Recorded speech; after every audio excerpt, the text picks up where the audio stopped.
Hi mga kapudis, me again, Nest Foodies. For today's video, gagawa tayo ng ating biko. Yes, biko with latex, syempre, para lalong mas masarap.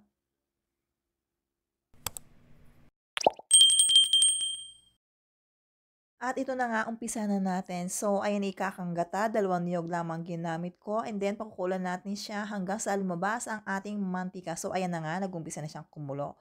So, habang nagpapakulo tayo ng ating kakanggata is, ayan, nagsasaing na tayo ng ating malagkit. Pagkalagkit-lagkit. At ayan na nga, balik tayo sa ating kakanggata. So, patuloy lang sa pagkulo at ayan na, halu-haluin na natin. So, malapit-lapit na lumabas ang ating mantika at malapit-lapit na rin maluto ang ating latik. So, yan, kailangan talagang tiyaga-tiyaga para magkaroon tayo ng ating latik. Kasi nga walang instant, di ba?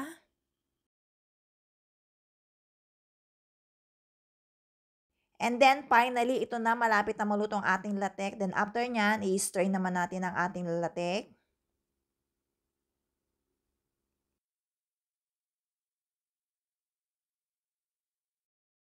So, ito na nga mga kapudis ang ating mantika na nakuha sa ating latek or sa ating kakanggata. So, nilalagay na natin ang ating malagkit. And then, napapansin nyo, meron down. So, ayan is pandan leaves. So, gumagamit tayo niyan para mas mabango or madagdag sa sarap din sa ating biko. So, naglagay na rin ako ng sugar. So, gumamit ako yan ng brown sugar and then kaunting-kaunting negro sugar. So, halu-haluin na natin siya para magpantay ang lasa ng ating biko. At ito na nga ang sinasabi ko mga kapudis, talagang paggagawa tayo ng biko, kailangan ihanda natin ang ating mga braso at mga kamay kasi nga walang katapusang paghahalo ito. Tiyaga-tiyaga lang talaga pag may time. So mga kabudis, naiinip na ba kayo? Huwag kayong mainip. Ako nga hindi naiinip, kakahalo dito, di ba?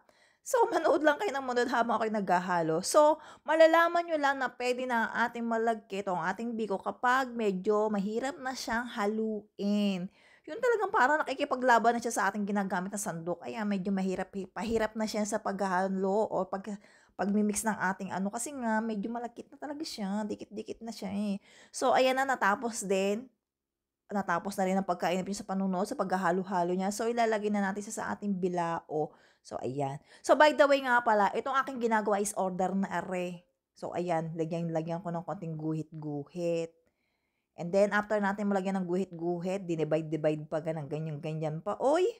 And then, syempre maglalagay tayo ng latik. So, dagdag pansarap din yan ng ating latik eh. Kayo naman eh, wag na kayong mainip. Makakakain din kayo. Basta magluto lang kayo, makakakain na rin kayo ng biko.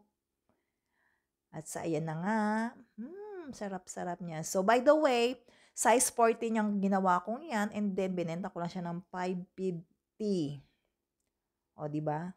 Masarap yan. Kain na kayo. Salamat sa inyong panonood. Hanggang sa muli. Bye! Thank you!